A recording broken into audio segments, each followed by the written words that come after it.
His Excellency the President has been received with fanfare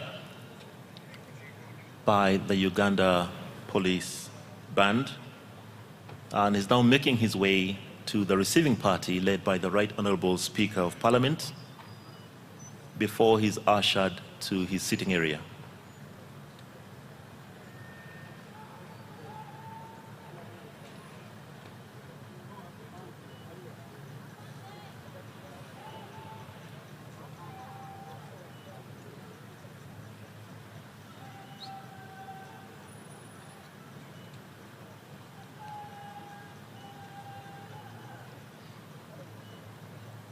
So His Excellency is waving a greeting to all of Parliament. Could we receive him warmly, please?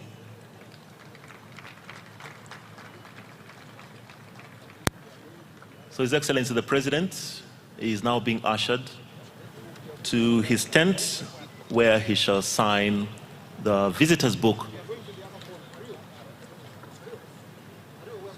And even then, the procession of the Speaker will form and House shall start in a few minutes.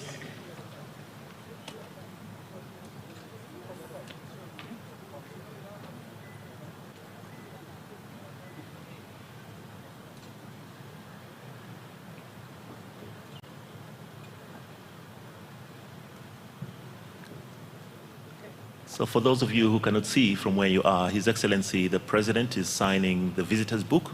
It's traditional that every time Parliament hosts a guest at the level of His Excellency the President, they will sign in the visitor's book. Now this is a very special day for the presentation of the budget, not only in Uganda but across the East African states.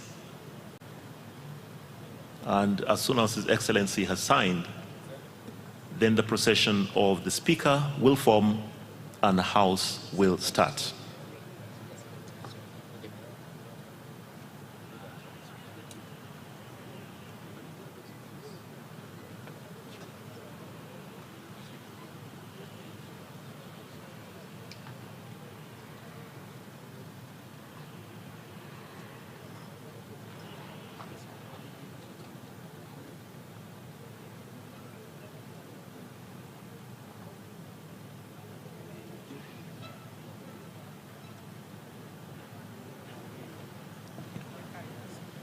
Could you please rise to your feet as we prepare for the procession of the Speaker and the different items on our order paper. Thank you.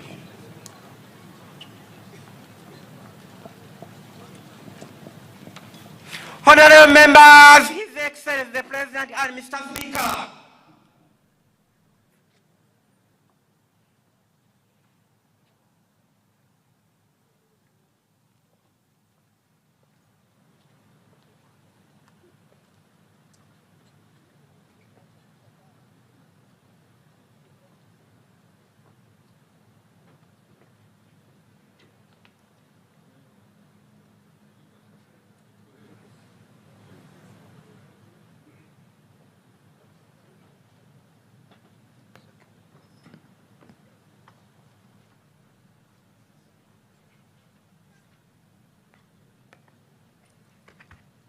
The anthems.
God, who in your infinite wisdom and providential goodness has appointed the officers of leaders and parliaments for the welfare of society and the just government of humanity.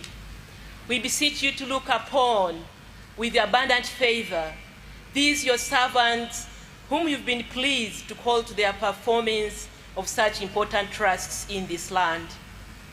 Let your blessing descend upon them here assembled, and grant that they may, as in your presence, treat and consider all matters that shall come under their deliberation in so just and faithful a manner as promote your honor and glory, and advance the good of those whose interests you have committed to their charge.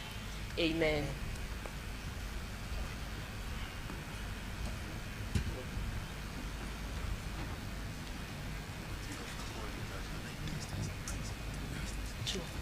Proclamation.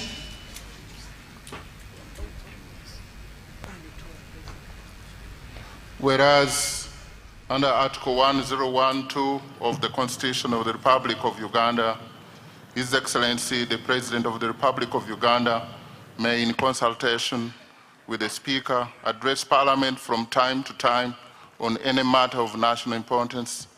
Aware that His Excellency the President of the Republic of Uganda has, in accordance with Article 1012, indicated to the Speaker of Parliament his intention to address Parliament and the nation on the national budget for the financial year 2026-2027. Now, therefore, in accordance with Rule 181 of the Rules of Procedure of Parliament, I hereby proclaim as follows. 1. That Parliament shall sit at Kololo Ceremonial Grounds on Thursday, 11th June 2026 at 1400 hours to receive the address of His Excellency, the President, on the national budget for the financial year 2026-2027. And 2, the Kololo Ceremonial Grounds to be precincts of Parliament for the above-mentioned purpose. Given under my able hand at Parliament House, Kampala, this first day of June 2026.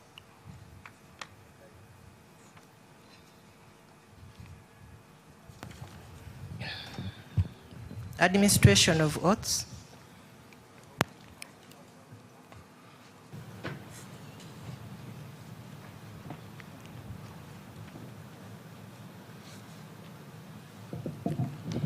Your Excellency, the President, Right Honorable Speaker, sir, honorable members, on the 28th of May 2026, His Excellency, the President of the Republic of Uganda, appointed a new cabinet. Among those appointed were non-members of Parliament who were duly approved by the Parliamentary Appointments Committee and sworn in as ministers. In order for them to discharge their duties as ministers, they are required by law to become ex-officio members of Parliament by virtue of Article 78(1)(d) of the Constitution, and are required under Article 81(4) of the Constitution to take and subscribe the oath of allegiance and the oath of Member of Parliament. Right Honorable Speaker, the said members are ready to take and subscribe to the oath.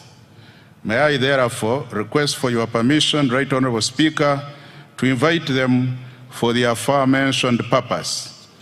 And they are Honorable General Katumba Wamala, Minister of Public Service. Please come forward, Honorable Minister. Honorable Sebugwao Joyce Juliet Nabosa, Minister of State for Information, Communications, Technology and National Guidance, Information. Honorable Siraj Musa Ali, Minister of State for Works and Transport, Works. I seek for your permission, sir, to allow them to access the chambers. Permission granted.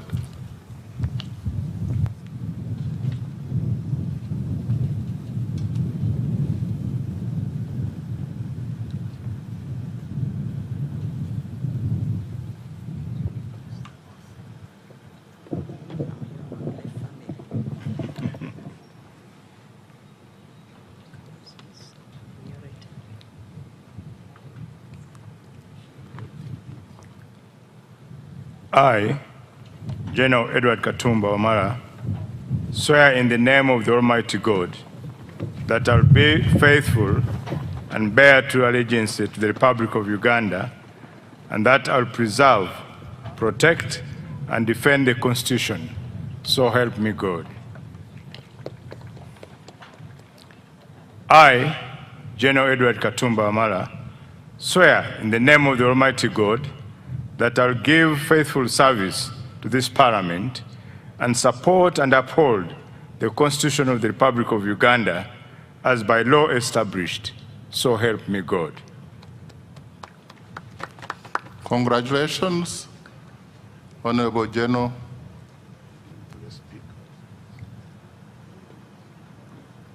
And welcome back to the House. Thank you. You'll need to append your signature to confirm that oath you've just made, and you'll receive a copy of the Constitution and the rules of procedure to enable you to execute your duties as a member of Parliament. Kindly turn it. Honorable Sebugwao Joyce, Juliet Nabosa, Minister of State for Information, Communications, Technology, and National Guidance Information.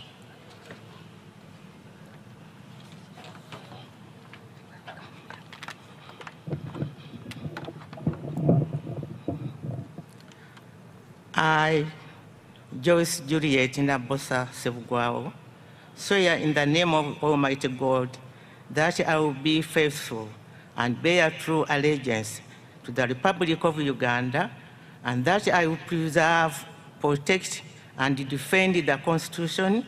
So help me God. I, Joyce Juliet Nabosa Sebugwao, swear in the name of Almighty God that I will give faithful service to this Parliament and support and uphold the Constitution of the Republic of Uganda as by the law established. So help me God.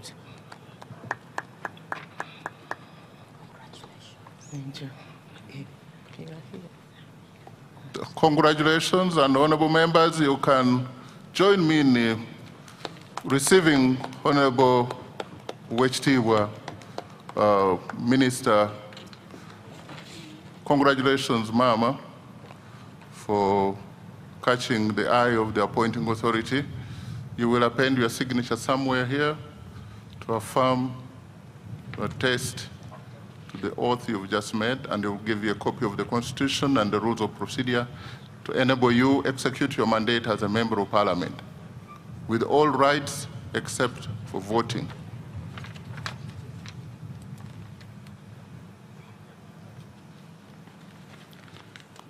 Honorable Siraji Musa Ali, Minister of State for Works and Transport, in charge of works.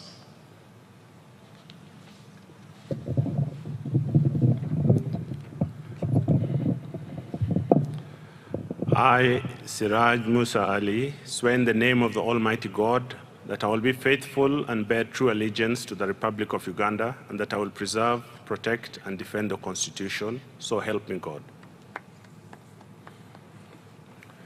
I, Siraj Musa Ali, swear in the name of the Almighty God that I will give faithful service to this Parliament and support and uphold the Constitution of the Republic of Uganda as by law established. So help me God.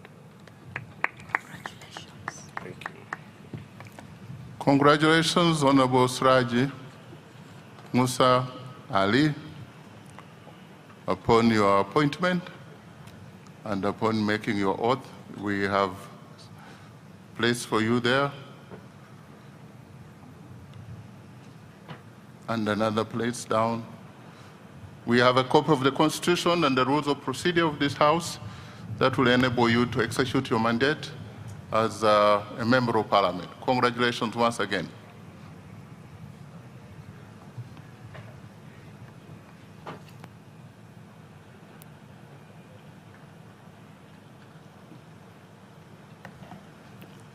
Item number 5, communication from the chair.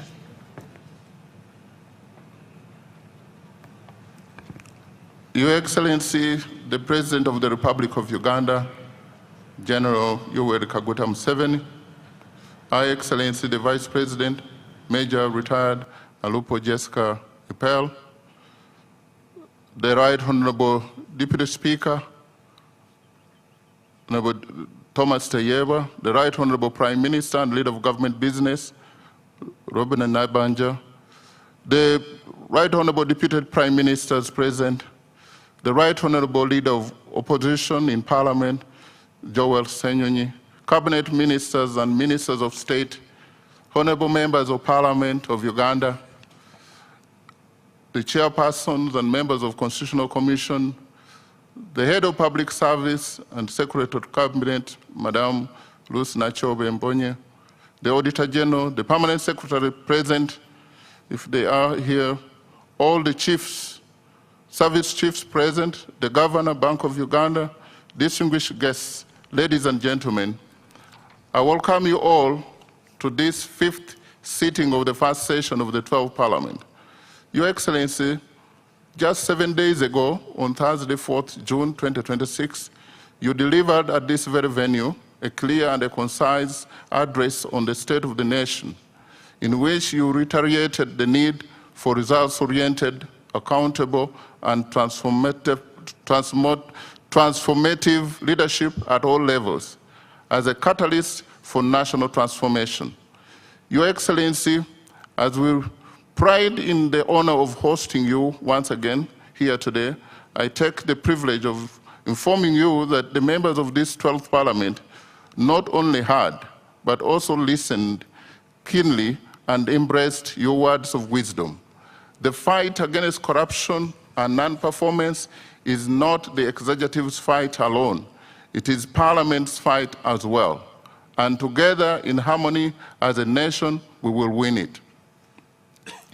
Honorable members, during today's sitting, His Excellency the President will deliver the budget speech for the financial year 2026-2027 in fulfillment of his constitutional obligation under Article 1151 of the Constitution of Uganda, which states that the President shall cause to be prepared and laid before Parliament in each financial year, but in any case not later than the 15th day before the commencement of the financial year, estimates of revenues and expenditures of government for the next financial year.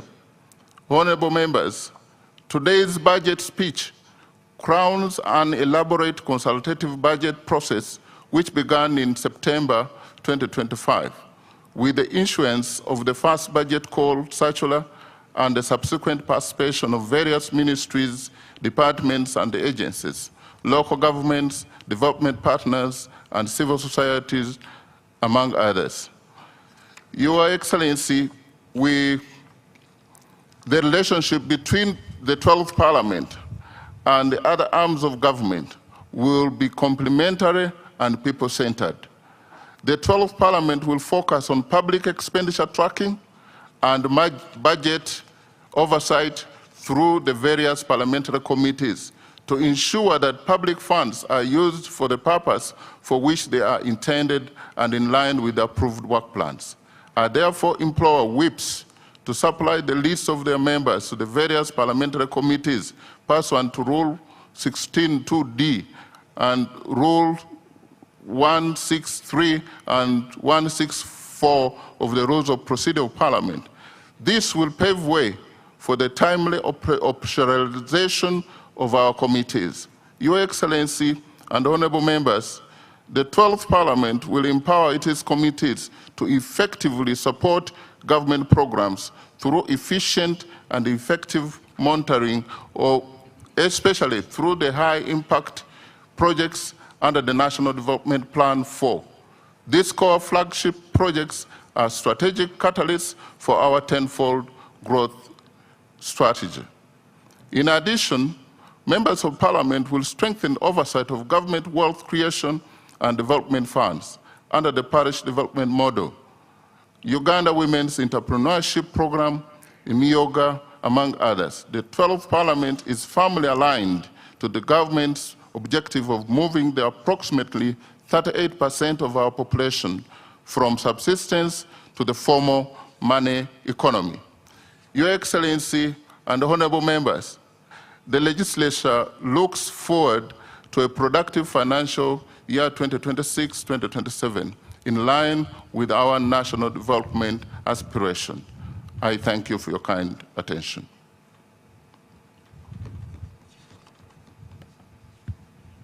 Item number 6, presentation of the budget speech. Honorable members, as it is the practice, the Minister of Finance, Planning and Economic Development will deliver the budget speech on behalf of His Excellency the President, after which the President will make additional remarks. I now invite the Minister of Finance, Planning and Economic Development to deliver the budget speech.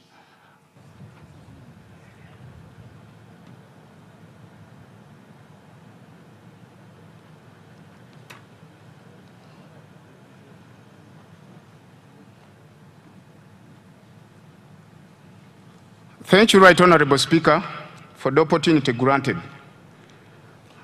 I did not grant you an opportunity, but you have accessed the microphone. What do you have to say? Your Excellency, I take cognizance of your presence in the House. Right Honorable Speaker, my procedure matter arises under Rule 11, Sub-Rule 5, and the Rule 26, Sub-Rule 2 of our Rules of Procedure. Right Honorable Speaker, specifically, Rule 11, Sub-Rule 5, verbally reads, the constitution of the Commission under this rule shall be done during the first meeting of the first session of a new Parliament. Right Honorable Speaker, I'm aware that the side of the Leader of Opposition has already nominated the commissioner amongst the 4 bench commissioners.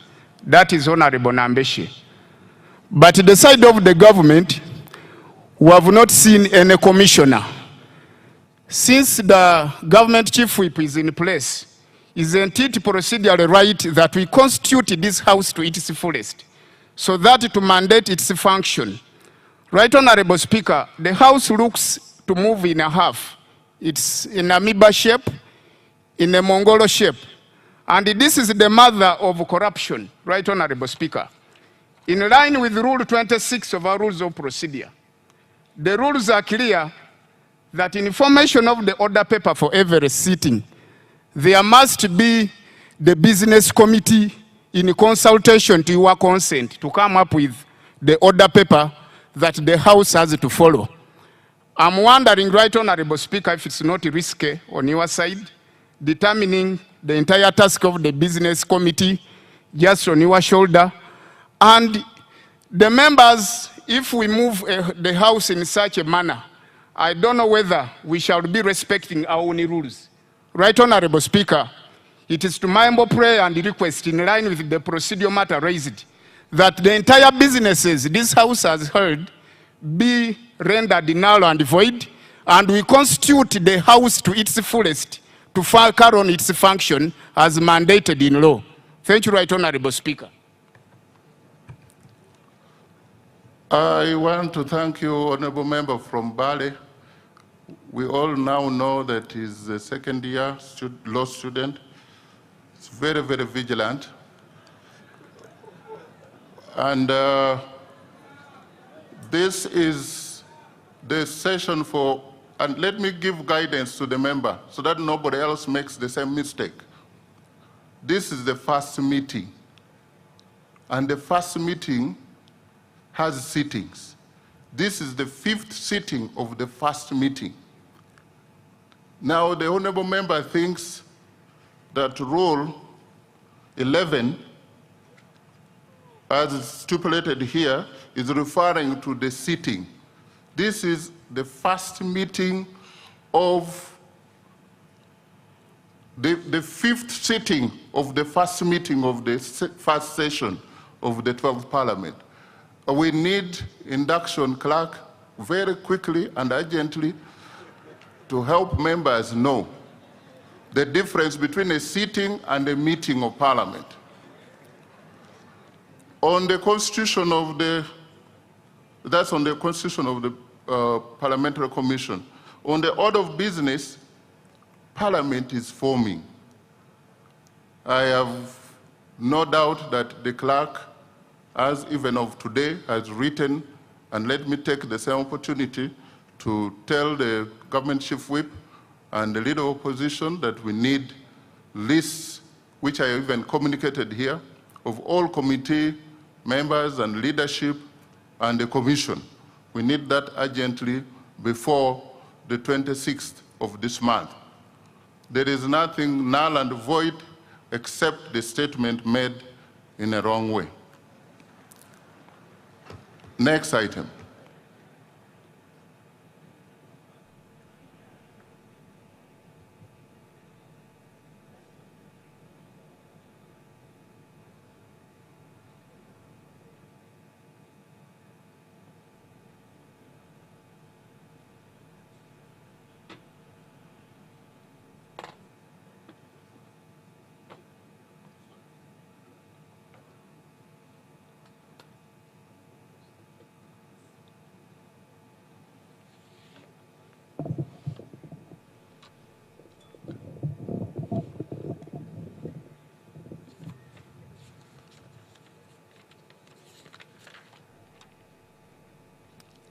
Your Excellency, the President of the Republic of Uganda, Your Excellency, the Vice President of the Republic of Uganda, the Right Honorable Speaker of Parliament of Uganda, Your Lordship, the Chief Justice, the Right Honorable Deputy Speaker of Parliament, Your Lordship, the Deputy Chief Justice, the Vice Chairman of the NRM Party, the Right Honorable Prime Minister, the Right Honorable Deputy Prime Ministers, Honorable Ministers and Ministers of State, Your Excellencies, the heads of diplomatic missions, Honorable Members of Parliament, former leaders, traditional leaders, religious leaders,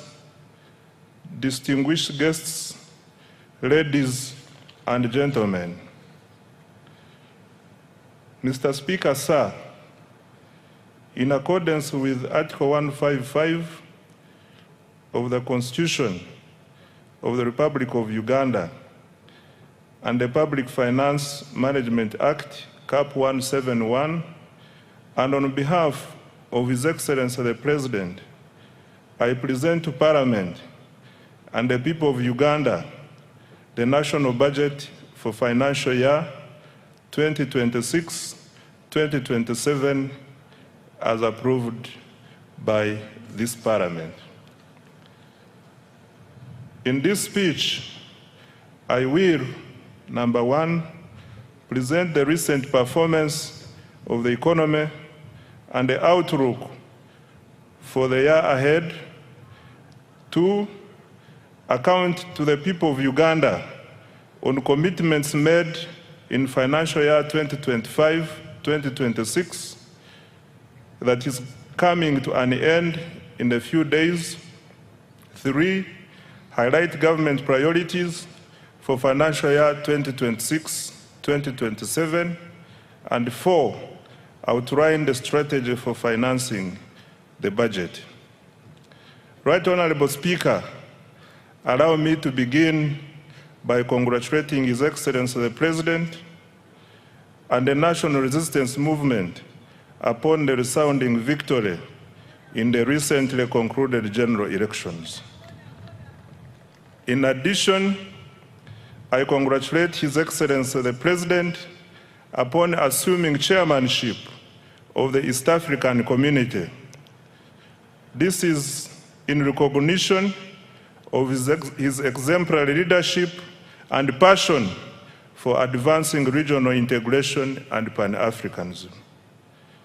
I also congratulate Her Excellency the Vice President, Right Honorable Speaker, Right Honorable Deputy Speaker, Right Honorable Prime Minister, colleagues, honorable ministers, honorable members of parliament, and all other leaders elected to serve our country during this important phase of Uganda's development. Mr. Speaker, sir, I wish to thank His Excellency the President for the confidence he has placed in me and my political leadership team by entrusting us with the responsibility of leading the Ministry of Finance, Planning and Economic Development. I also would like to thank and congratulate my senior, Honorable Matia Kasaija, for the leadership and mentorship in the past 10 years. Your Excellency, we accept this responsibility with humility, determination, and a clear understanding of the task before us. That task is to accelerate wealth creation, eliminate poverty, create productive jobs, and transform Uganda into a $500 billion economy in the shortest possible time. Right Honorable Speaker and colleagues, Uganda enters this new political term from a position of strength. Unlike many previous election cycles that were characterized by high inflation, exchange rate instability, and macroeconomic uncertainty, our economy remains stable and resilient and is growing rapidly. Mr. Speaker, sir, this achievement is not accidental. It is a result of deliberate and consistent policy choices under the leadership of His Excellency the President and the NRM government. For more than 3 decades, government has prioritized peace and security, macroeconomic stability, infrastructure development, human capital development, wealth creation, and regional integration. As a result, Uganda has built one of the strongest foundations of socio-economic transformation on the African continent. Uganda has, number 1, sustained long-term economic growth above 5% despite repeated global shocks. 2, surpassed the lower middle income threshold of United States dollars 1,136 with gross national income per capita reaching United States dollars 1,389. 3, we have recorded one of the strongest external sector performances in recent history, nearly doubling exports over the last 5 years. 4, we have expanded access to health, education, and social services. 5, we have built critical infrastructure that supports investment and competitiveness. And 6, we have established a solid foundation for industrialization and private sector-led growth. Mr. Speaker, sir, the challenge before us is no longer simply growing the economy. The challenge is ensuring that growth translates into jobs, household incomes, enterprise development, and prosperity for every Ugandan. That is the essence of full monetization, as His Excellency the President has consistently emphasized. That is the focus of the tenfold growth strategy, and it is the central objective of this budget. Mr. Speaker, sir, financial year 2026-2027 marks the commencement of the implementation of the NRM manifesto. It is also the second year of implementing the 4th National Development Plan, the first plan specifically designed to deliver the tenfold growth strategy.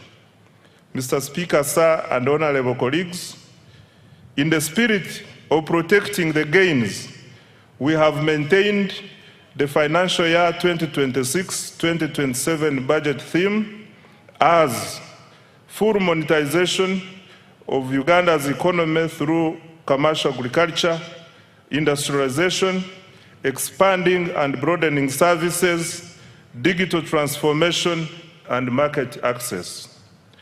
This theme is aligned with the East African Community Budget theme of deepening regional integration and economic resilience through improved regional security, domestic revenue mobilization, and digital transformation for inclusive growth. I now come to the recent economic performance and outlook. Mr. Speaker, sir, despite geopolitical tensions, global trade disruptions, and continued uncertainty in the world economy, Uganda's economic outlook remains strong and positive. The economy is stable, growth is accelerating, inflation is low, the exchange rate is stable, exports are rising, investment is increasing, and confidence in Uganda's future remains strong. Mr. Speaker, sir, Uganda's economy continues to demonstrate remarkable resilience and dynamism. Economic growth for financial year 2025-2026 is estimated at 6.4%, up from 6.3% in financial year 2024-2025. The size of the economy is projected to increase to approximately United States dollars 69.3 billion, equivalent to Uganda shillings 250.4 trillion by the end of June 2026.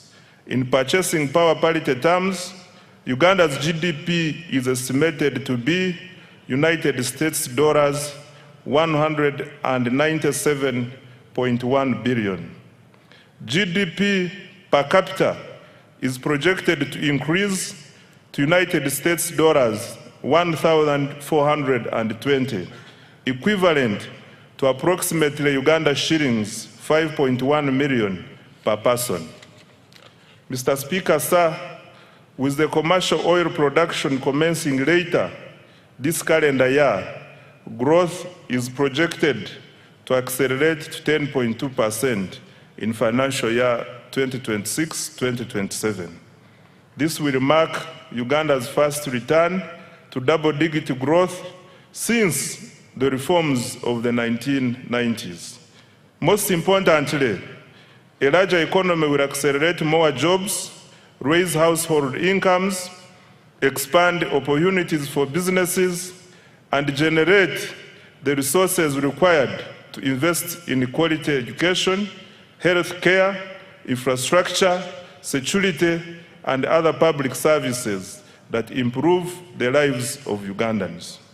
This performance confirms that our strategy of investing in security, infrastructure, wealth creation, and the productive sectors is delivering results. I thank His Excellency the President for his steadfast leadership, strategic guidance, and insistence on phased prioritization. Mr. Speaker, I wish to repeat this one. This performance confirms our strategy of investing in security, infrastructure, wealth creation, and the productive sectors is delivering results. I thank His Excellency the President for his steadfast leadership, strategic guidance, and insistence on phased prioritization. Colleagues, I invite you to give His Excellency the President a round of applause. I now come to inflation. Mr. Speaker, sir, inflation remains low and stable. Average inflation during financial year 2025-2026 is estimated at 3.8%, compared to 3.5% recorded the previous financial year. This stability has been supported by effective coordination between fiscal and monetary policy, stable food prices, and improved management of fuel supply. Low inflation protects household incomes, supports business planning, and strengthens investor confidence. Government remains committed to maintaining price stability as a cornerstone to sustained economic growth. Right Honorable Speaker, the strength of an economy is reflected not only in how much it produces, but also in the confidence it inspires among investors, visitors, citizens, and at home and abroad. I am pleased to report that confidence in Uganda's economy continues to grow. Foreign direct investment remains strong at United States dollars 3.2 billion in the 12 months ending March 2026. This reflects growing investor confidence in Uganda's economy. Of even greater significance, investors are increasingly expressing interest in Uganda's small and medium enterprises. Kampala-based startups attracted about United States dollars 30 million in 2025, up from just United States dollars 4 million a year before. This surge signals growing confidence in Uganda's innovation ecosystem and affirms our emergence as a destination for entrepreneurship, technology, and investment. Mr. Speaker, remittances from Ugandans working abroad have significantly increased to US dollars 2.8 billion in the 12 months to March 2026 from US dollars 1.9 billion a year before. Remittances provide an important source of foreign exchange, investment, capital, and household income. Mr. Speaker, sir, tourism has fully recovered from the effects of the COVID-19 pandemic. Tourism receipts increased to United States dollars 1.86 billion in 2025, compared to United States dollars 1.4 billion in 2018-2019, before the COVID pandemic. This remarkable recovery from the lowest receipts of US dollars 562 million recorded in 2020 demonstrates growing international confidence in Uganda as a destination for business, investment, and leisure. Government remains committed to safeguarding and expanding this vital source of foreign exchange and jobs. By increasing investment in tourism infrastructure, the sector, security, and our missions abroad to effectively advance economic and commercial diplomacy. Mr. Speaker, sir, the Uganda shilling remains one of Africa's best performing freely floating currencies. This stability reflects prudent macroeconomic management, a liberalized foreign exchange regime, and a strong foreign exchange inflows from exports, tourism, foreign direct investments, portfolio inflows, and remittances. As a result, Uganda's foreign exchange reserves are now at United States dollars 6 billion. In the 12 months to March 2026, up from United States dollars 3.6 billion a year before. Government's decision to directly import petroleum products through the Uganda National Oil Company, UNOC, has further strengthened supply stability and reduced speculative pressures in the foreign exchange market. We expect the exchange rate to remain broadly stable despite ongoing global uncertainties. On the external sector, Right Honorable Speaker, Uganda's export performance has been exceptional. Over the last 5 years, exports of goods and services have increased by approximately 204%. Total exports earnings reached US dollars 18.04 billion in the 12 months to March 2026, from US dollars 5.93 billion in the 12 months to March 2022. The leading exports include gold, coffee, cocoa, fish products, steel products, sugar, and a growing range of manufactured goods. Our coffee exports reached USD 2.46 billion for the year ending March 2026, up from USD 1.84 billion a year before. Uganda's exports mainly go to the Middle East, which accounts for US dollars 6.3 billion. Africa accounts for US dollars 4.1 billion. Asia accounts for US dollars 2.0 billion. And the European Union accounts for 2.5 billion US dollars. And the rest of the world accounts for 3.1 billion. This success reflects the deliberate government policy focused on industrialization, value addition, export promotion, and market access. The exports are not merely a trade statistic. They are the engine of Uganda's transformation. They generate foreign exchange, they create jobs, they support enterprise growth, and they strengthen economic resilience.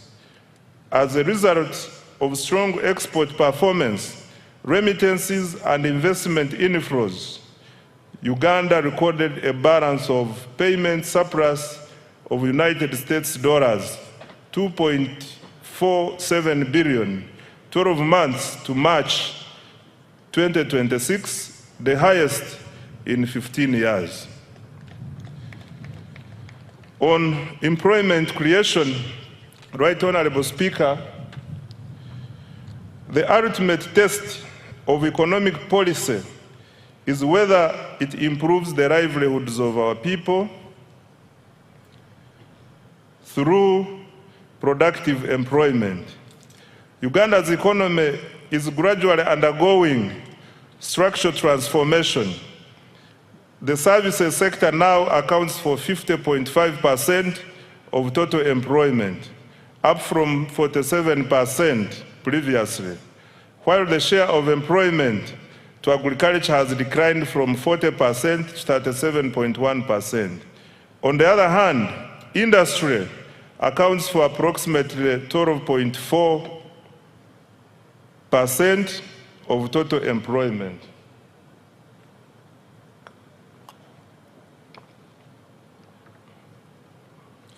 These shifts are good and are consistent with the structural transformation experienced by today's rich economies, which moved from raw to higher productivity sectors.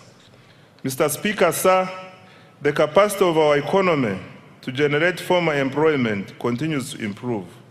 Employment in private formal establishments has increased by 245%, from approximately 672,300 workers in financial year 2016-2017 to over 2,319,683 workers in financial year 2024-2025. This is in addition to the 503,738 public sector jobs and 10,513,500 14 informal jobs reported in April 2026. This growth in jobs confirms that Uganda's economy is not only growing, but also creating productive jobs for Ugandans. This is on account of deliberate government interventions to create jobs through industrialization and wealth creation. However, creating more productive jobs for our rapidly growing population remains an urgent economic priority. This is why government is investing in ATMs and enablers to create jobs at a scale, especially for young people. Going forward, every major intervention in the national budget will ultimately be judged by its contribution to jobs, incomes, and improved livelihoods. On fiscal performance, Mr. Speaker, sir, government's capacity to finance its development agenda using domestic resources continues to strengthen.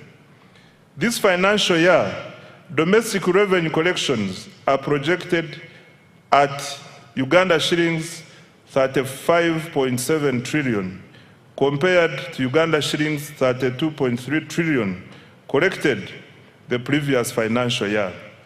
Mr. Speaker, this financial year 2025-2026, domestic revenue from taxes, non-tax revenues, and local government revenues funded up to 80.9% of the total discretionary budget of Uganda shillings 44.1 trillion. The discretionary budget includes all funds allocated to implementing programs excluding debt and other government obligations. This represents significant progress towards fiscal self-reliance and reduced dependence on external financing. Mr. Speaker, sir, increasing domestic revenue is not merely a fiscal objective. It is a sovereignty objective. A country that finances its development from its own resources enjoys greater policy independence, resilience, and sustainability. Therefore, government will continue to strengthen domestic revenue in line with the domestic revenue mobilization strategy, while preserving incentives for investment, production, and enterprise growth.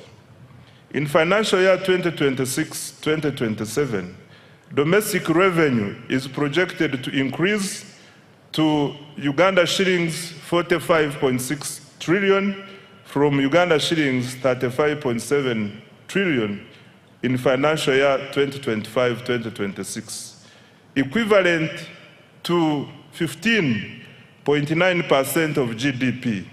The additional resources will support investments in the wealth creation, ATMs, and the enablers. I now come to public debt, Right Honorable Speaker. Mr. Speaker, as of December 2025, Uganda's total public debt stood at United States dollars 34.86 billion, equivalent to approximately Uganda shillings 126.19 trillion. Of this, external debt amounted to US dollars 15.84 billion, while domestic debt was United States dollars 19.02 billion. This translates into a debt to GDP ratio of approximately 53.0%. Mr. Speaker, public debt should always be assessed alongside the assets it finances and the economic returns it generates. Over the past 10 years, Uganda's debt has financed strategic investments that are transforming the productive capacity of our economy.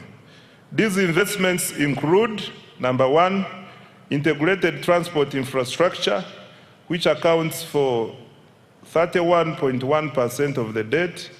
Number two, electricity infrastructure, which accounts for 19.3%. 3, water infrastructure, which accounts for 10.3%. 4, agro-industrialization, which accounts for 9.2%. 5, education and health, which accounts for 7.7%. 6, housing and urban development, which accounts for 6.3%.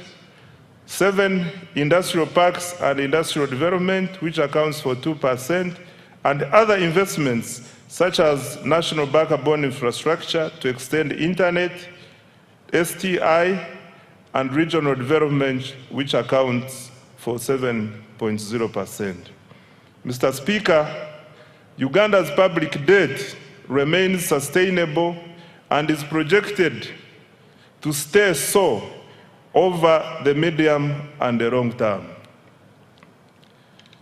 Accountability for financial year 2025-2026 and priorities for financial year 2026-2027. Mr. Speaker, when the budget for financial year 2025-2026 was presented last year, government made several commitments aimed at accelerating monetization of the economy and implementing the tenfold growth strategy. The budget focused on 3 broad areas, namely, number 1, wealth creation programs, 2, strategic investments in the ATMs, and 3, investment in the key enablers of growth. I am pleased to report that substantial progress has been made in all the 3 areas above. On wealth creation, Mr. Speaker, the foundation of Uganda's economic transformation is ensuring that every Ugandan participates in the money economy. Government, therefore, has continued to invest in programs that expand access to affordable capital, strengthen enterprise development, and increase household incomes. To date, government has invested close to Uganda shillings 11 trillion directly into wealth creation initiatives, targeting households in subsistence economy, farmers, youth, women, and businesses. These interventions are reducing barriers to participation in economic activity while expanding opportunities across the country. Let me highlight what we have done in the flagship wealth creation programs. On parish development model, Mr. Speaker, the parish development model remains government's most important intervention for eliminating subsistence and expanding participation in the money economy. I wish to thank His Excellency the President for his vision and unwavering commitment to this program. PDM is not merely a financing program, it is a structural transformation program. Its objective is to move households from subsistence to commercial production, from survival to enterprise, and from poverty to prosperity. Over the past 5 years, government has transferred Uganda shillings 4.4 trillion to all 10,589 parishes nationwide, and as a revolving capital. Ugandans who were previously outside the money economy are now engaged in money-making enterprises. By the end of this month, PDM funds will have reached over 4 million beneficiaries. The PDM is raising household incomes, improving food security, and creating local economic opportunities for Ugandans who previously relied on subsistence production. Mr. President, Thank you for your visionary leadership.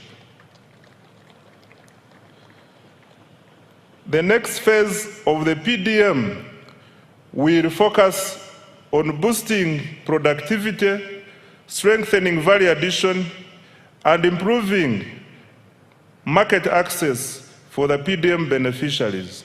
My ministry will seek policy guidance to ensure that the underserved and densely populated parishes, particularly in urban areas, receive adequate funding.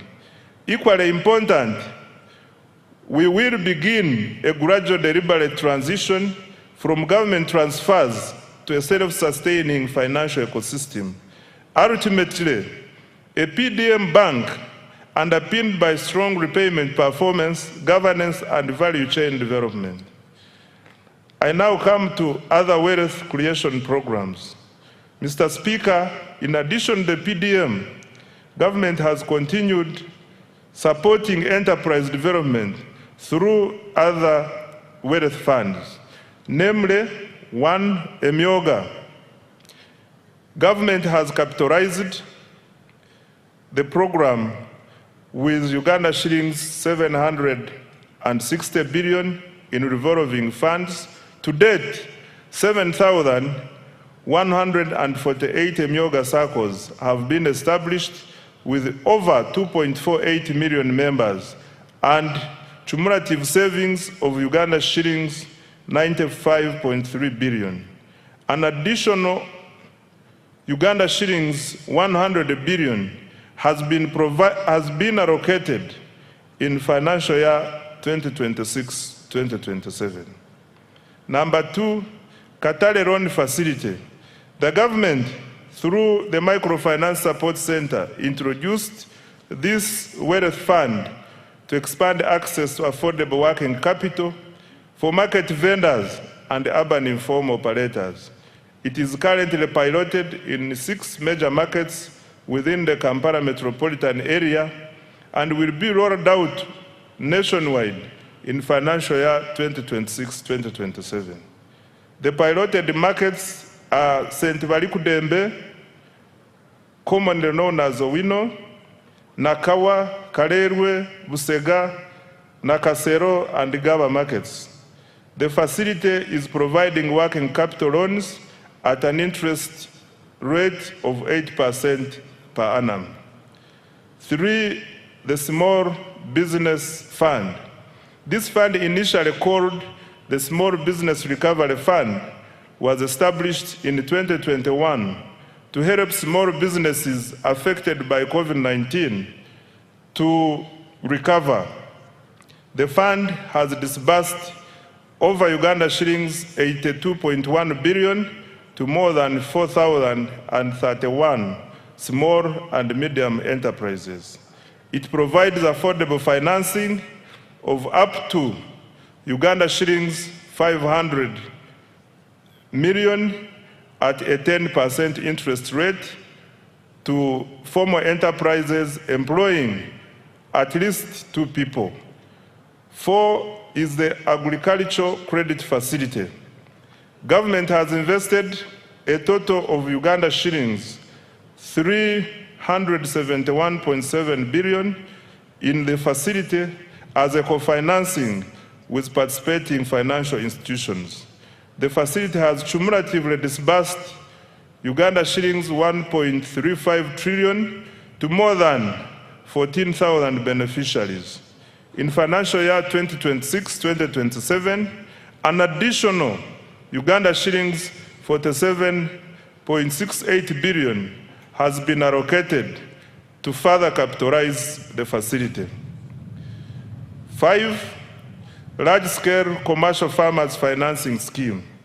In financial year 2025-2026, Uganda shillings 41 billion was provided for interest payments on behalf of the large-scale farmers cultivating over 50 acres of grain and animal feeds.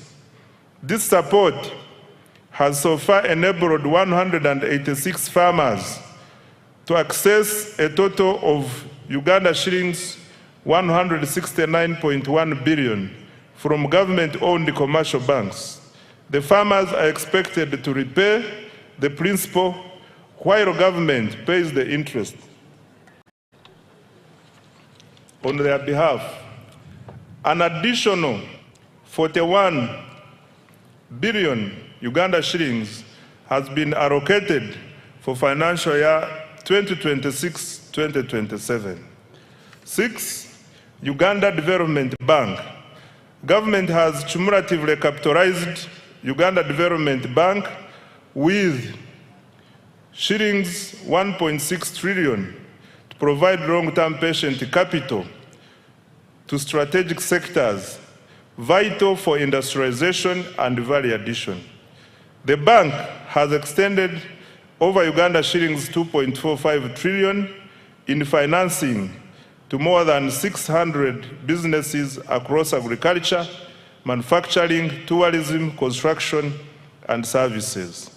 An additional Uganda shillings 442.2 billion has been allocated in financial year 2026-2027 to further capitalize Uganda Development Bank. 7. GROW and other women funds. Through the World Bank financed GROW project, Uganda shillings 133.14 billion in soft loans has been extended to 6,584 women-owned businesses to support their transition from informality. This complements Uganda shillings 153.5 billion previously disbursed under the Uganda Women Entrepreneurship Program WEP, which has benefited 244,805 women. 8. Youth empowerment programs. The Youth Livelihood Program has financed 24,859 projects benefiting 275,034 youth at a cost of Uganda shillings 195.4 billion, while 57,849 youth have benefited from the Youth Venture Capital Fund. Number 9 is the revolving fund for the creative artists. Government has provided Uganda shillings 33 billion to establish a revolving fund for musicians and other creatives to promote enterprise growth and job creation. 10. Support to teachers' circles. Government released Uganda shillings 20 billion to private teachers' unions to strengthen teachers' welfare through improved access to affordable credit. This is in addition to the earlier Uganda shillings 25 billion that was provided to Walimu Sacco umbrella structures. Mr. Speaker, sir, these wealth creation interventions have expanded access to affordable capital, strengthened enterprise growth, and created jobs. In financial year 2026-2027, government has allocated an additional Uganda shillings 2.49 trillion in wealth creation programs to accelerate monetization of the economy and expand wealth creation. I now come to accelerating tenfold growth through the ATMs. Mr. Speaker, having expanded access to capital through our wealth creation programs, government is now intensifying investment in the sectors that will drive Uganda's next phase of economic transformation. These sectors are collectively known as the ATMs, i.e. number 1, agro-industrialization, number 2, tourism development, 3, mineral-based industrial development, including oil and gas, and 4, science, technology, and innovations, including ICT and the creative arts. These sectors are deliberately selected because they represent Uganda's strongest comparative advantages and possesses the greatest potential to generate exports, jobs, incomes, and investment. Together, they form the engine of the tenfold growth strategy. The objective is simple: to convert Uganda's natural resources, human capital, and innovation into wealth, jobs, and prosperity. And I would like now to detail each. Under agro-industrialization, Mr. Speaker, agriculture remains the backbone of Uganda's economy. It employs millions of Ugandans, supplies raw materials to industry, produces exports, and sustains livelihoods across the country. However, Uganda's future prosperity will not come from producing more raw commodities alone. It will come from increasing productivity, expanding value addition, strengthening agro-processing, and improving market access.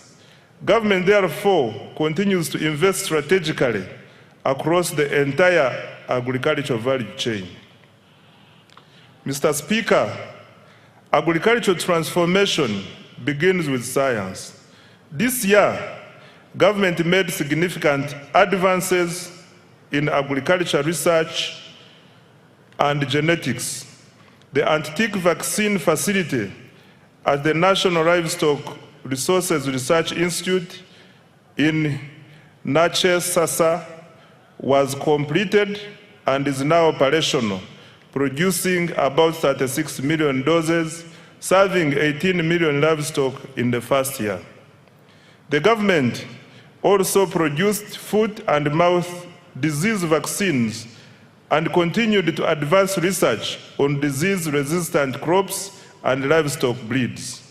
These investments will reduce production losses, raise productivity, and increase farmer incomes.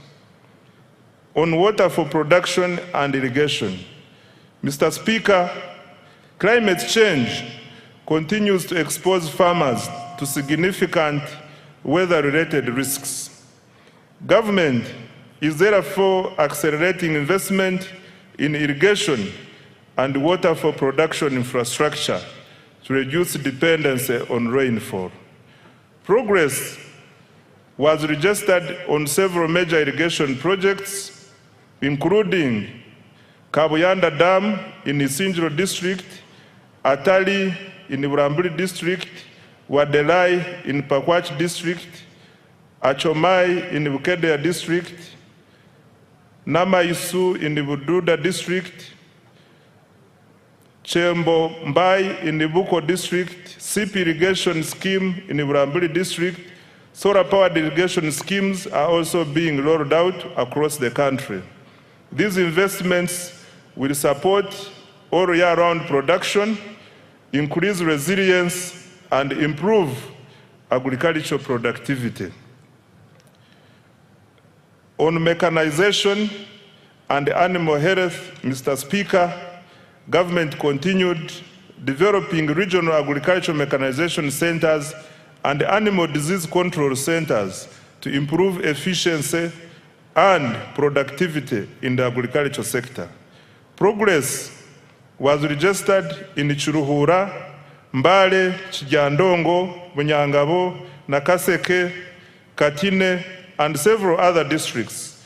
These facilities are improving access to modern agricultural equipment, veterinary services, and disease surveillance systems.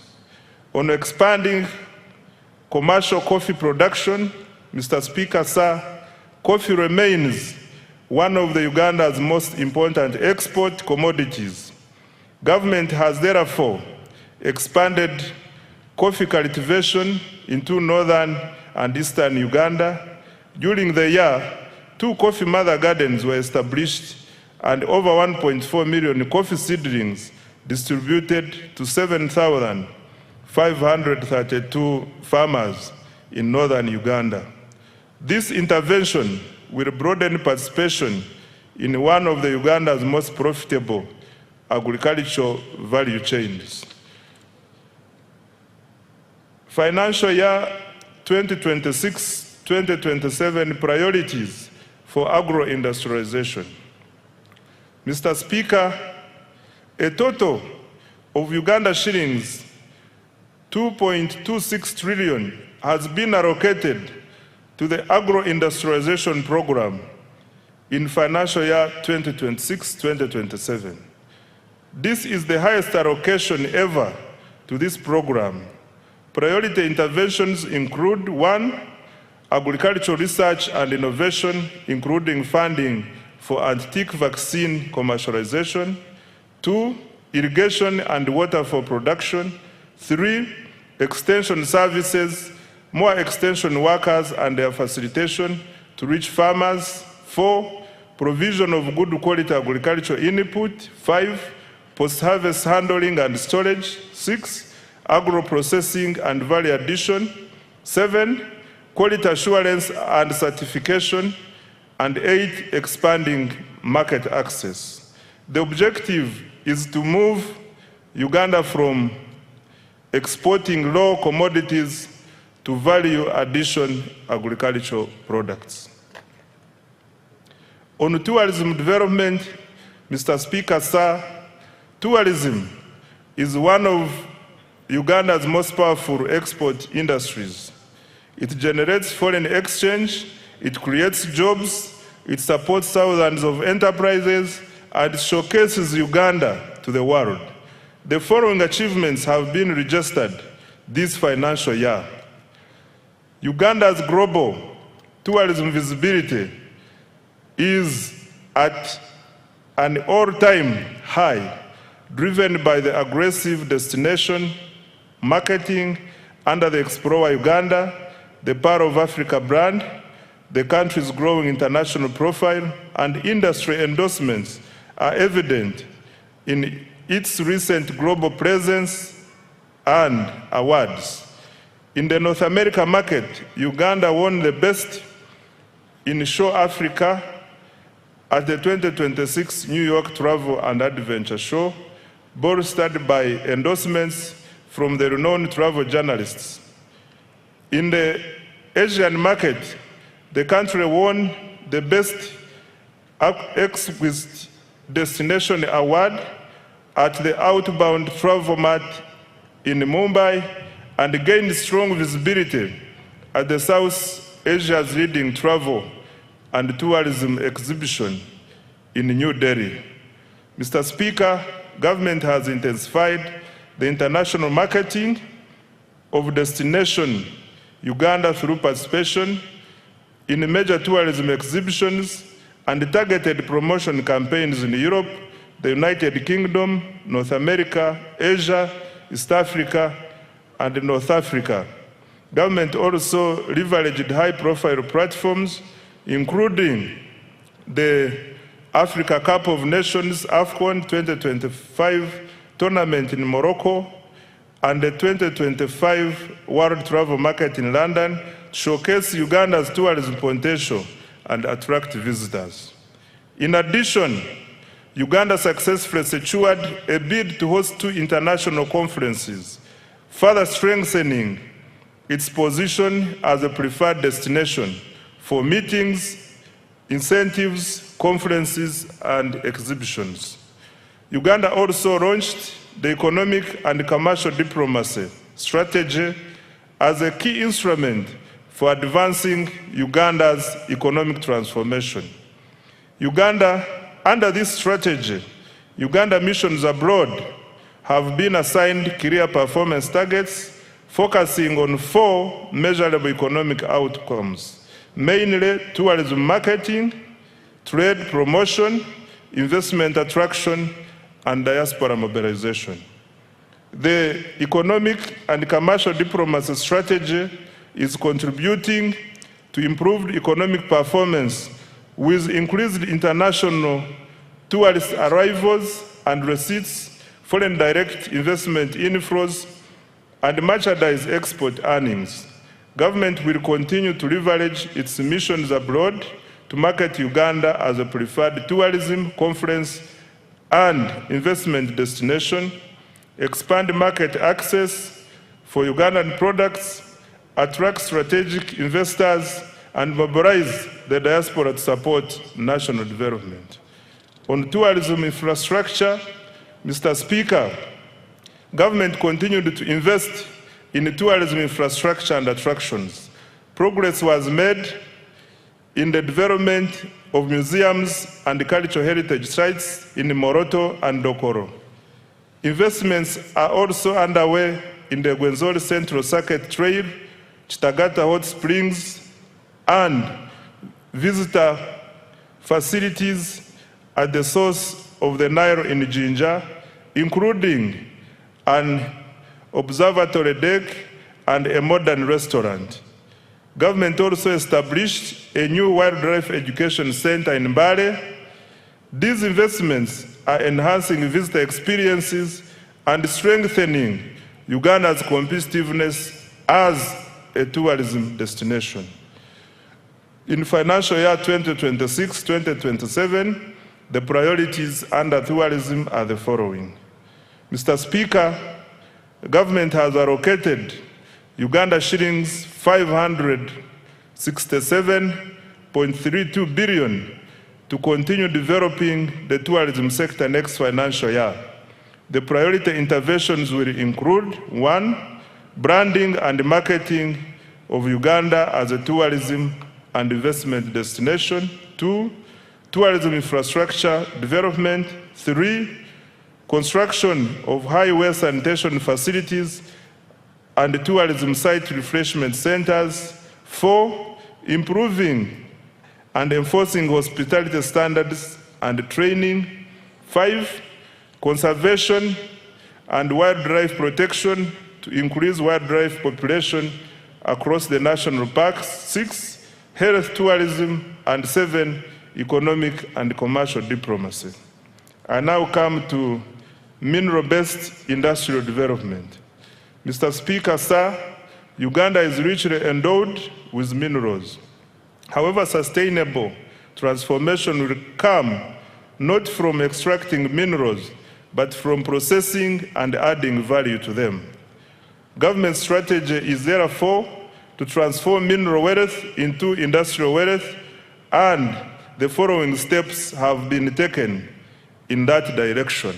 1, government intensified mineral exploration and quantification. Geochemical surveys for gold were undertaken in Kasanda, Chiboga, and Mbende districts. Exploration confirmed an estimated 300 million tons of iron ore in Kabale, Rubanda, Ruchiga, Chisoro, Kanungu, Chiruhura, and Hoima districts.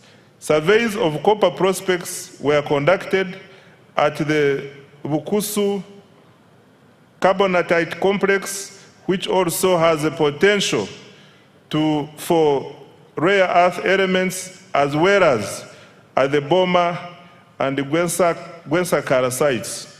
Evaluation of uranium, manganese, lithium, and nickel deposits is also ongoing across the country.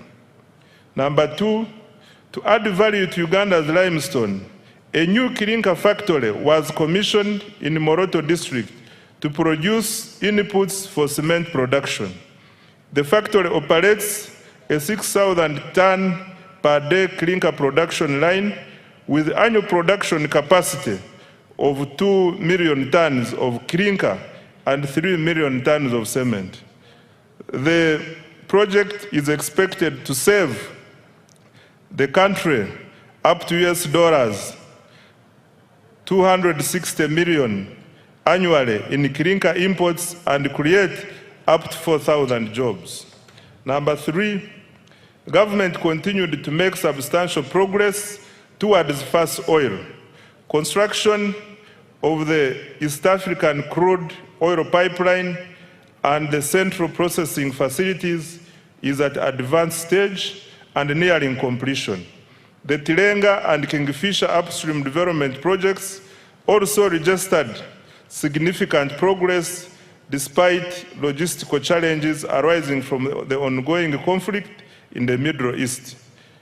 During the year, 51 additional wells were drilled, bringing the cumulative number to 199 wells, exceeding the 189 wells required for first oil production later this year.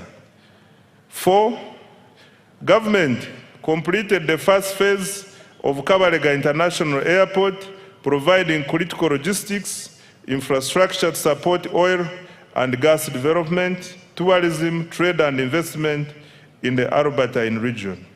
Number 5, through the Uganda National Oil Company, government continued the bulk procurement of petroleum products. This has strengthened fuel security and ensured uninterrupted supply despite disruptions in global energy markets. Consequently, Uganda experienced minimal fuel price volatility compared to several countries in the region. 6, in addition, government through UNOC acquired a 20.15% stake in the Kenya Pipeline Company. This is a strategic investment to strengthen Uganda's energy security and enhance the reliability of fuel supply. Given that over 95% of Uganda's refined petroleum products are imported through the Kenyan corridor, this investment will help secure access to critical petroleum infrastructure and support more predictable fuel supply and pricing. Financial year 2026-2027 priorities for minerals and oil and gas. Mr. Speaker, sir, Uganda shillings 473.51 billion has been allocated for mineral-based industrial development, mining, and oil and gas. And the priority areas include, number 1, continued mineral exploration, quantification, and certification. Number 2, continued capitalization of the National Mining Company. 3, establishment of the mineral market and buying centers. 4, operationalization of ECOP. And 5, development of the oil refinery. I now come to science, technology, and innovations. Right Honorable Speaker, no country has achieved rapid economic transformation without innovation. Science, technology, and innovation, including ICT and the creative arts, are critical drivers of productivity, industrialization, and competitiveness. They provide the tools to modernize production, create high-value jobs, and expand Uganda's participation in the global knowledge economy. For Uganda to achieve a tenfold expansion of the economy, STI is going to be at the center of our development strategy.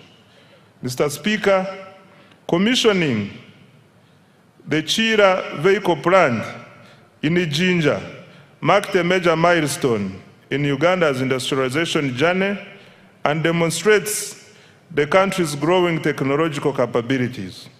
The plant has the capacity to produce up to 2,500 buses annually. Despite being in its early stages of operation, Chira Motors has already made bus sales worth Uganda shillings 21.6 billion and received orders for 450 buses from Uganda and the region. The quality and reliability of its products were further demonstrated through the successful PAR to Cape electric expedition, during which the Kayora electric bus traversed more than 13,000 kilometers across Africa. Mr. Speaker, to date, more than 25,000 electric vehicles, including buses, motorcycles, and bicycles, have been produced locally with up to 40% local content. In a further boost to the sector, Solar Power completed the construction of East Africa's first production scale lithium-ion battery assembly plant in Uganda. This has strengthened domestic manufacturing capacity and positioned the country as a regional hub for electric mobility and clean energy technologies. On pharmaceuticals and biotechnology, Mr. Speaker, government continued to strengthen pharmaceutical manufacturing and biotechnology as part of the efforts to build a competitive pathogenic economy. Uganda is deliberately supporting the domestic production of medicines, vaccines, diagnostics, and other health products, while promoting research, innovation, import substitution, export growth, and resilience in the health sector. Significant progress was registered through strategic investments in and government procurement from local pharmaceutical and biotechnology companies, including Macrohim Scientifics, Day Pharma, Jena Herbal, and other emerging manufacturers. Macrohim Scientifics has established itself as a leading African manufacturer for rapid diagnostic kits, recording annual sales of approximately United States dollars 75 million from products used in the diagnosis of malaria, HIV/AIDS, and sickle cell diseases. Day Pharma has operationalized manufacturing lines for generic, oral solid, and liquid medicines, and secured approvals from the National Drug Authority for a range of essential medicines. Jena Herbal, the manufacturer of Covidex, has established a pharmaceutical manufacturing facility in Soroti, expanding Uganda's capacity to produce health products locally and strengthening the country's pharmaceutical value chain. These investments are improving health security, reducing imports, and creating high-value jobs. On advancing Uganda's space science, Mr. Speaker, government has strengthened Uganda's space science and satellite technology capabilities. Government established modern ground satellite infrastructure at the Uganda National Space Center at Mpoma Mukono district. This has enabled our scientists to successfully deploy a climate camera to the International Space Station. This has expanded the country's capacity to generate real-time data for climate monitoring, environmental management, disaster preparedness, and evidence-based decision-making. On value addition under STI, Mr. Speaker, government has intensified agro-industrialization initiatives driven by scientific innovation aimed at increasing value addition, branding, and export competitiveness. The Banana Value Addition Facility by Professor Mlanga strengthened its production capacity for banana value-added products and fulfilled export orders from South Korea, Saudi Arabia, Qatar, and Italy. In addition, government has invested in the establishment of the Coffee Park in Ntungamo. The Africa Coffee Park has innovated 18 products of value-added coffee ready to go into the market for roast, freeze-dry, and spray-dry high-level technology. On digital transformation, Mr. Speaker, government continued expanding digital infrastructure to improve the availability, reliability, affordability of ICT services, as well as access to the services.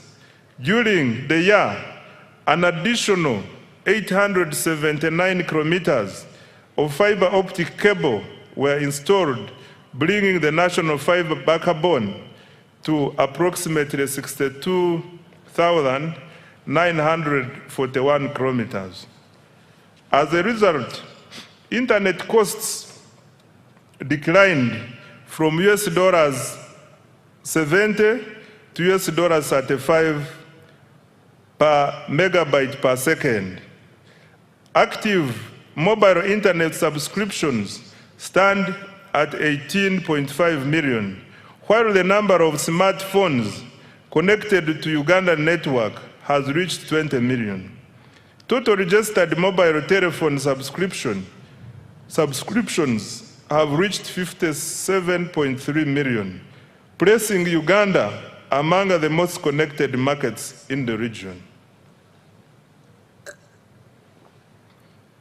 The increased penetration of mobile telephones has increased financial inclusion and improved access to e-commerce, telemedicine, marketing, and agricultural information for farmers. In the year ending March 2026, mobile money transactions rose by 29% to Uganda shillings 392.7 trillion. Active mobile money accounts stood at 36.7 million. As at 31st March 2026, the number of mobile money agents had reached 1.22 million.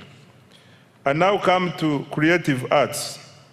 Mr. Speaker, to protect intellectual property and artistic works, government enacted the Copyright Enabling Rights Amendment Act 2025. Government also established the Uganda Creatives Revolving Fund to provide affordable financing to circles in the creative economy. By December 2025, approximately Uganda shillings 18.99 billion had been disbursed to 50 circles of musicians, benefiting 3,047 individuals, of whom 62% are youth and 43% are women.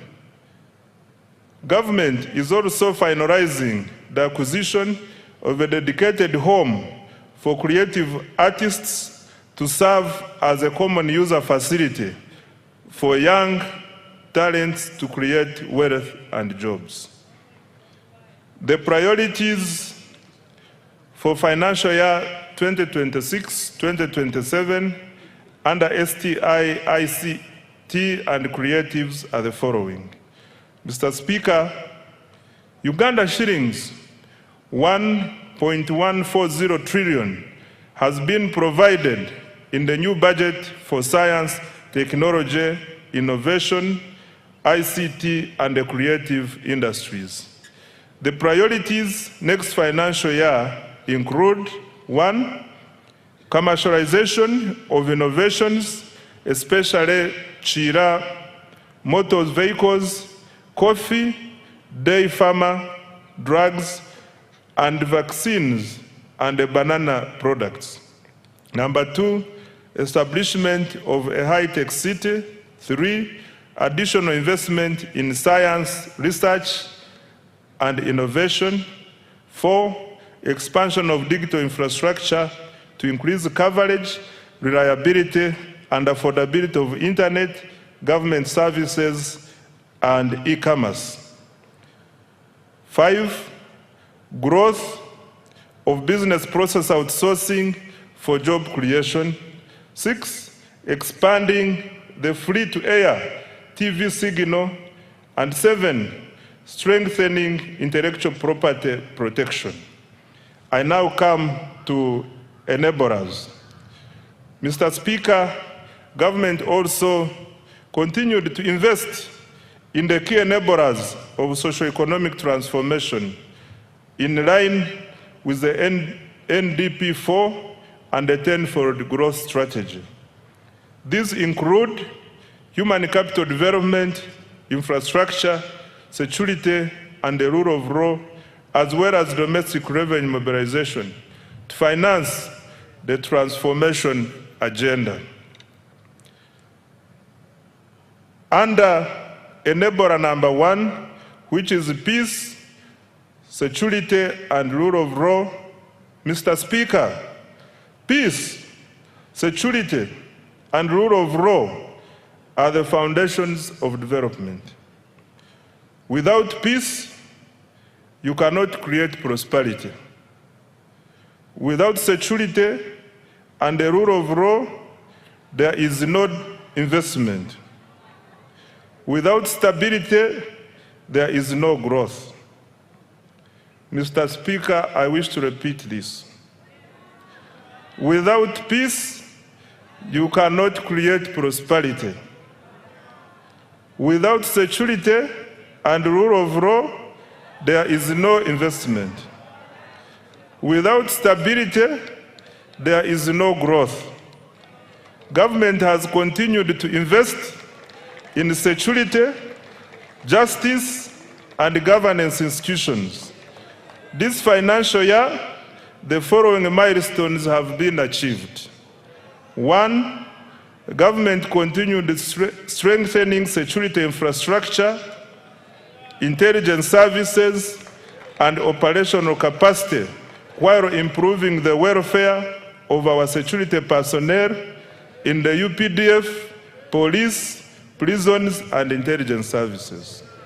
2, Uganda remains one of the region's most stable countries. Despite being an election year, reported crimes fell by 10.2% from 218,715 cases in 2024 to 196,405 in 2025, reducing the crime rate from 502 to 427 per 1,000 people. 3, Uganda continued to contribute to regional peace and security through African Union and UN peace support operations in Somalia, alongside military deployments in the Democratic Republic of Congo, South Sudan, and other places. Number 4, the 275-bed National Referral Military Hospital in Mbuya, Kampala, is now operational. It attends to an average of 150 patients per day for services including dialysis, dental care, physiotherapy, and ENT. Number 5, construction of the UPDF military headquarters in Mbuya is 70% complete. In addition, over 230 housing units and new administrative blocks for the Air Force and Marines are under construction to enhance personnel welfare and operational efficiency. Number 6, government provided over Uganda shillings 1.697 trillion to the relevant institutions to organize the recently concluded successful general elections. Number 7, mass enrollment and issuance of national identity cards progressed well. The total population identified with the National Identification Number NIN is 34.14 million, renewals 13.85 million, cards printed 14.67 million, and cards issued to the population 6.2 million. Beyond securing elections and supporting national security, the national ID has improved access to public services, broadened financial inclusion, and eased travel within the East African community. Number 8, cattle restocking has begun in Acholi, Lango, Teso, and Teso, targeting 16,000 households, each receiving 5 million to purchase 2 bulls and 3 heifers. To date, 2,000 households have been compensated. Financial year 2026-2027 priorities for security, governance, and rule of law are the following. Mr. Speaker, government has allocated Uganda shillings 10.21 trillion security, governance, and rule of law institutions for financial year 2026-2027, and the priority interventions include: 1, continued modernization, training, and welfare of the UPDF.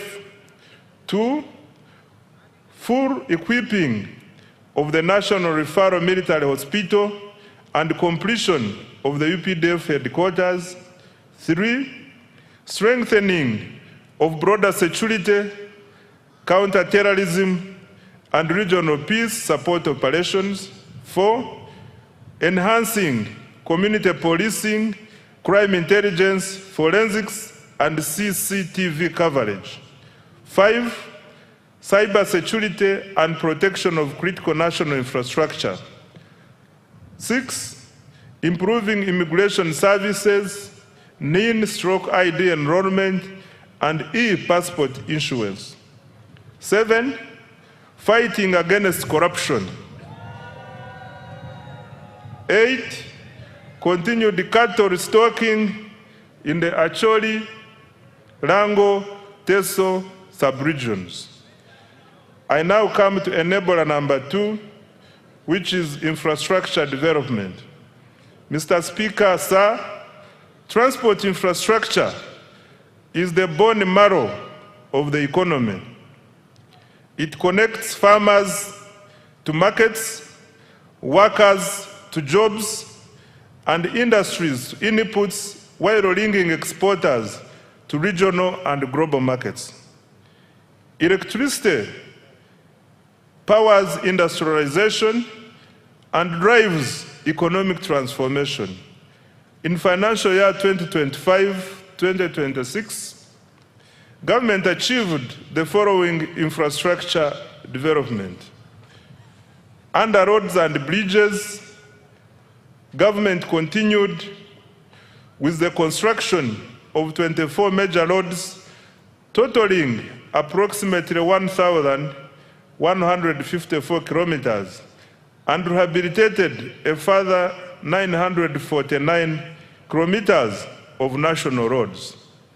2, government continued developing 14 strategic bridges to enhance connectivity, improve access to socio-economic services, and support the movement of goods and people within and across regions. 3, government stepped up maintenance of national roads network. Over 7,400 kilometers of paved and 14,000 kilometers of unpaved roads were maintained through labor-based contracts, and a further 1,282 kilometers of paved and 3,146 kilometers of unpaved roads were looked after under routine mechanized maintenance. 4, government opened 124 kilometers, graded 175 kilometers, and gravelled 64 kilometers of district and community access roads using the force account.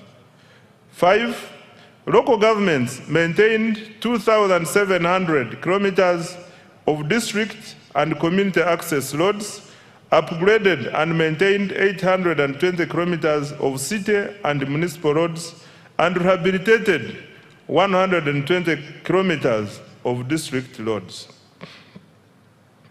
Under development of Greater Kampala Metropolitan Area infrastructure, Mr. Speaker, government has embarked on revamping road infrastructure in Greater Kampala Metropolitan Area. The target is to upgrade over 600 kilometers in the next 5 years and to maintain all major existing roads.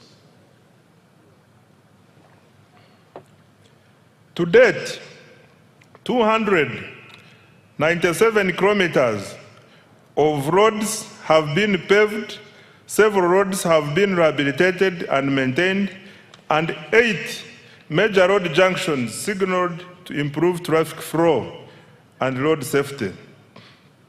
Mr. Speaker, Kampala made history as the first city in Africa to be inducted into the international network of 3 cities in the world. Government will continue building on this heritage and global recognition. In this regard, government has prioritized implementation of a cleanup exercise involving restoration of wetlands and green spaces, enforcing integrated physical planning, including pedestrian-friendly roads, enforcing trade order, and restrictions on all forms of pollution, especially noise. I now come to water transport. Mr. Speaker, government has constructed, maintained, and operated 15 ferries to connect island communities to markets and services. The Buyende Kagwara Kabiramaido ferry has commenced operations. 2 ferries on Lake Bunyonyi in Kabale are under construction and are expected to begin service by June 2027. Preliminary works for the Bukasa Inland Port are nearly complete, paving the way for commencement of the actual construction. On railway transport, Mr. Speaker, government has commenced construction of the 273-kilometer standard gauge railway from Maraba to Kampala. Upon completion, container transport costs from Mombasa to Kampala are projected to fall from about $3,500 to roughly $1,600, and transit time from 5 days to 1 day. Rehabilitation of the Tororo-Gulu meter gauge railway reached 66% completion, while the Kampala-Mukono section has been complete. On air transport, Mr. Speaker, with regard to air transport, physical works for Kabalega International Airport are complete. Government is now finalizing operational requirements to get the airport ready for first oil and AFCON 2027. Construction of Kidepo International Airport is underway to boost tourism in Karamoja. Phase 1 of Entebbe International Airport's rehabilitation and expansion is complete, with a new passenger terminal and expanded cargo facility. The passenger terminal capacity has risen from 2.0 million to 3.5 million travelers per year. 12 regional aerodromes have been maintained to support regional connectivity for tourism and trade. Government is strengthening Uganda Airlines as critical transport infrastructure to enhance international connectivity for tourism, trade, investment, and the diaspora. In order to enhance operational efficiency, expand and modernize the fleet, government is further capitalizing the airline by acquiring 8 additional new passenger aircrafts. The financial year 2026-2027 priorities for transport are the following. Mr. Speaker, Uganda shillings 8.79 trillion has been allocated next financial year for transport infrastructure development, and the priority areas will include, number 1, construction of the Maraba-Kampala standard gauge railway and completion of rehabilitation of the meter gauge railway. Number 2, construction, upgrade and maintenance of national, city, district, urban and community access roads. Number 3, construction and maintenance of strategic bridges. 4, development of water transport systems such as ferries and ports. 5, operationalization of Kabalega International Airport and continued upgrade of regional aerodromes. And 6, expansion of the Uganda Airlines. I now come to the energy development. Mr. Speaker, sir, reliable and affordable energy is essential for industrialization and socio-economic transformation. Government continues to invest heavily in electricity generation, transmission, and distribution infrastructure. In financial year 2025-2026, government achieved the following in energy development. 1, continued development of hydro, solar, and other energy projects, alongside preparatory work for future nuclear investments. Installed generation capacity now stands at 2,098 megawatts, and the government's medium to long-term target is 52,482 megawatts to support industrialization, urbanization, and economic growth.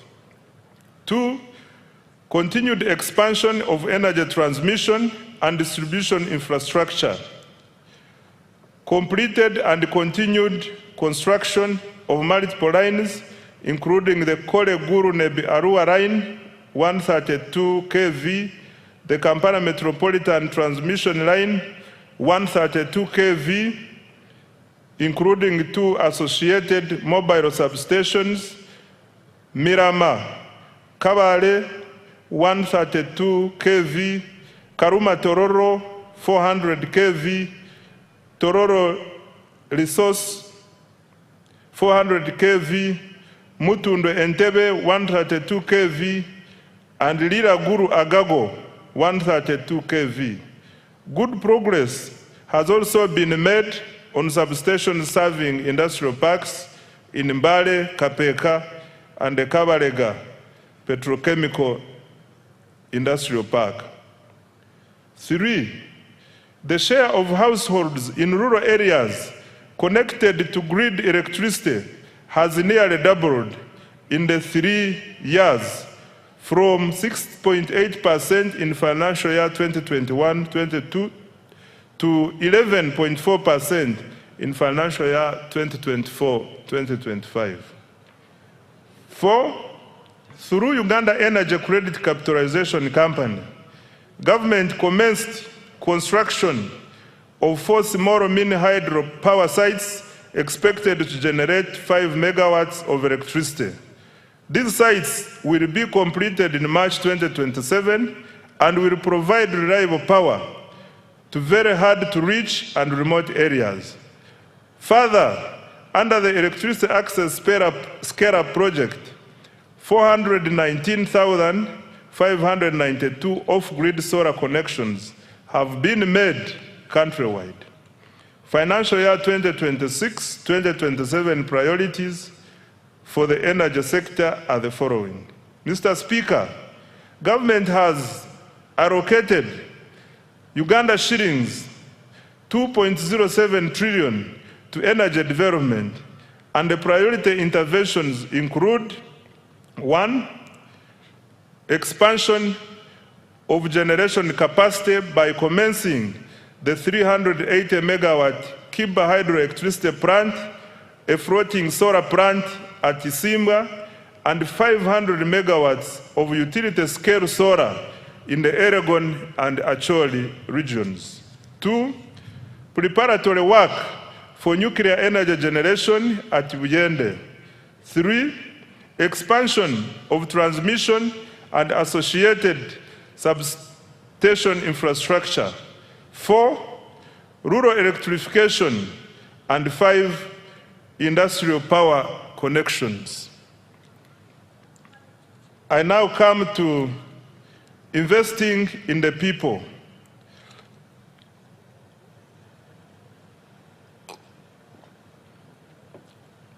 Mr. Speaker, economic transformation is ultimately about people.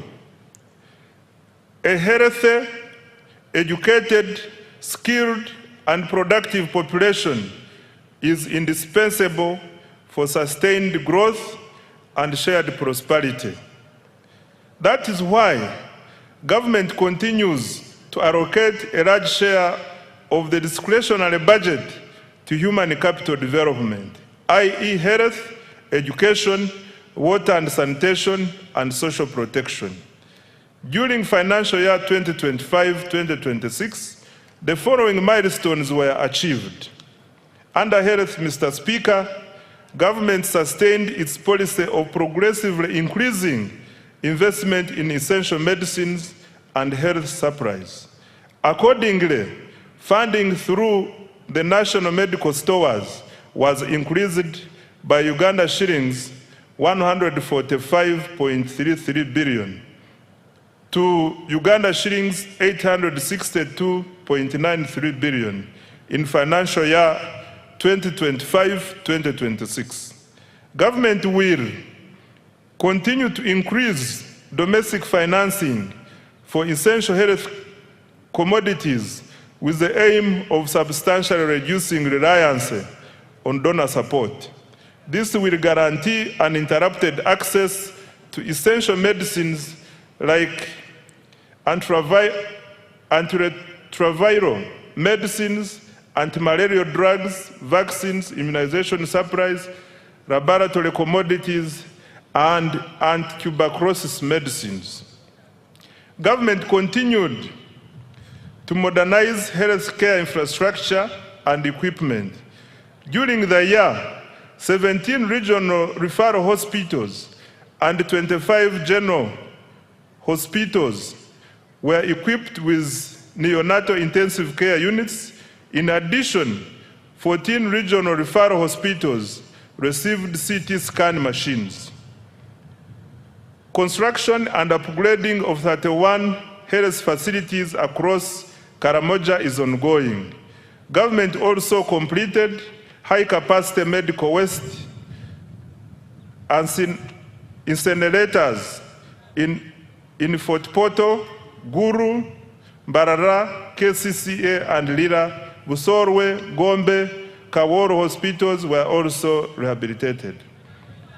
Right Honorable Speaker, government continued to promote preventive health care through immunization, disease prevention, and nutrition programs.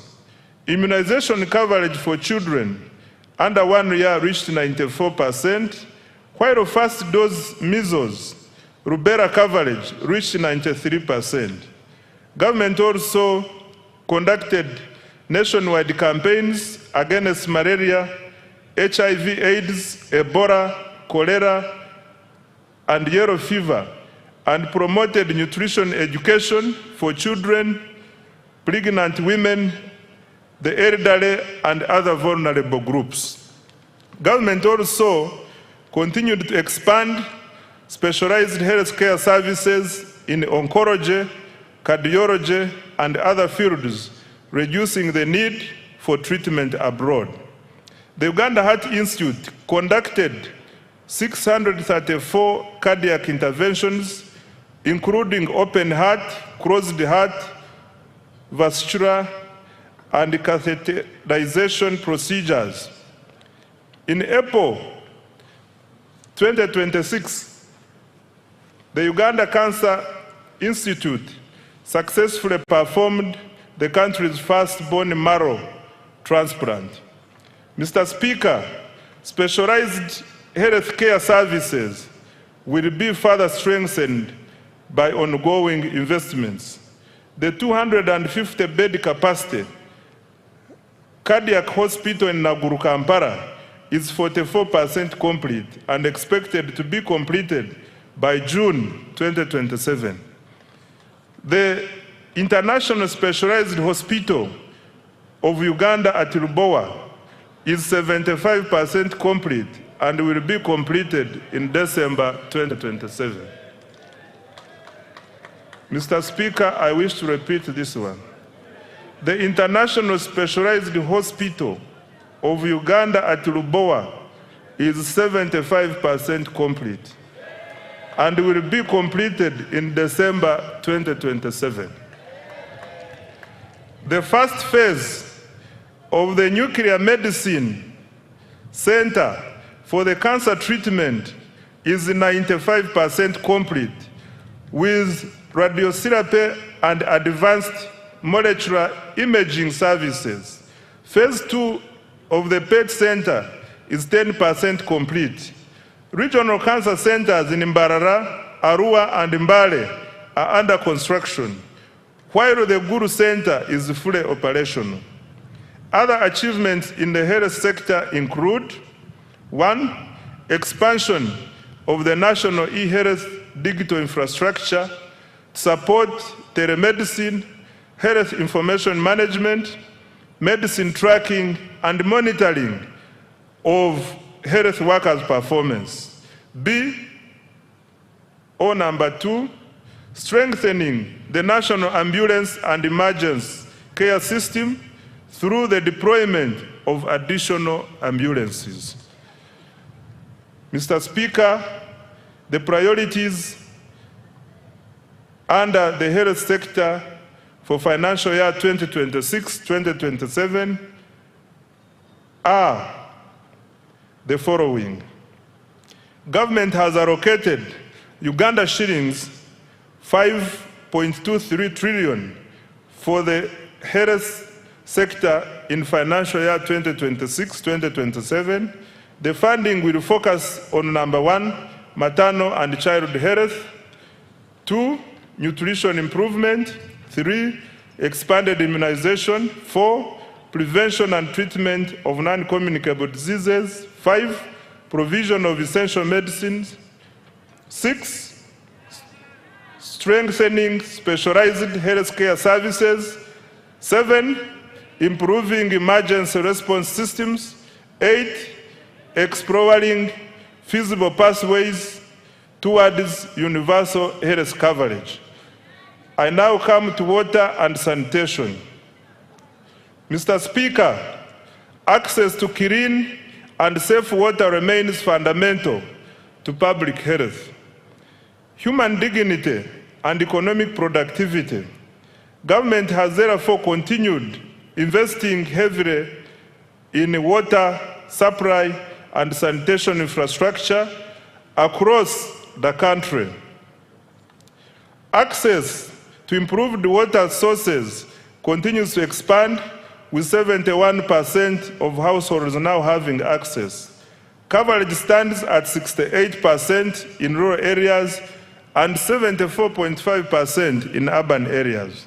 Mr. Speaker, during financial year 2025-2026, safe water access was extended to 553 villages.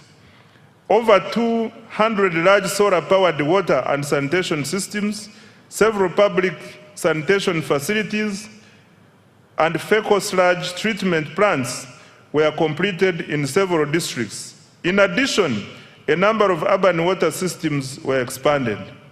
Government has allocated Uganda shillings 1.013 trillion in financial year 2026-2027 to further expand access to safe water and sanitation services across the country. The objective is to ensure universal access to safe water and sanitation services. I now come to education, skills, and sports. Mr. Speaker, education remains the most powerful instrument for social mobility and long-term economic transformation. During the financial year 2025-2026, the following milestones have been achieved in the education sector. 1, in order to expand access to education, government continued financing universal primary education, UPE, and universal secondary education, USE. Approximately 9.52 million learners benefited from UPE, while about 995,116 learners benefited from universal secondary education and universal post-O-level education and training. 2, government completed construction of 90 additional seed secondary schools, expanded 54 existing schools, and operationalized 259 seed schools.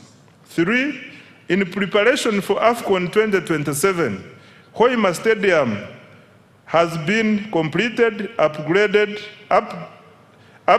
to Nambole Stadium are progressing well, and other required tournament facilities remain on schedule. Further construction of Akibwa Stadium is on schedule. Number 4, government has intensified investment in STEM, technical and vocational education, industry-linked skills development, and digital literacy. In financial year 2026-2027, priorities for education, skills, and sports, Mr. Speaker, are the following. Next year, government has allocated Uganda shillings 6.66 trillion to further improve education of Ugandans. Priorities will include: number 1, access to quality UPE and USE. Number 2, strengthening STEM and vocational education. 3, improving teacher welfare and training with emphasis on pre-primary teachers. 4, curriculum reform. 5, strengthening public universities and research institutions. And 6, completing critical sports infrastructure for AFCON 2027. Mr. Speaker, beginning financial year 2026-2027, an additional Uganda shillings 568.65 billion has been allocated to enhance salaries for primary school teachers and arts teachers in secondary schools and BTVET institutions. I now come to social protection and inclusive development. Mr. Speaker, the NRM government has over the years ensured economic growth is inclusive. Government continues implementing targeted programs aimed at supporting vulnerable groups and expanding economic participation. The following are some of the achievements. 1, government has continued to support older persons through the Social Assistance Grant for Empowerment SAGE, which has cumulatively reached 489,673 beneficiaries, with a total of Uganda shillings 836.1 billion. In addition, 859 projects benefits benefiting 275,034 youth at Uganda shillings 195.4 billion, while 57,849 youth have benefited from the Youth Venture Capital Fund.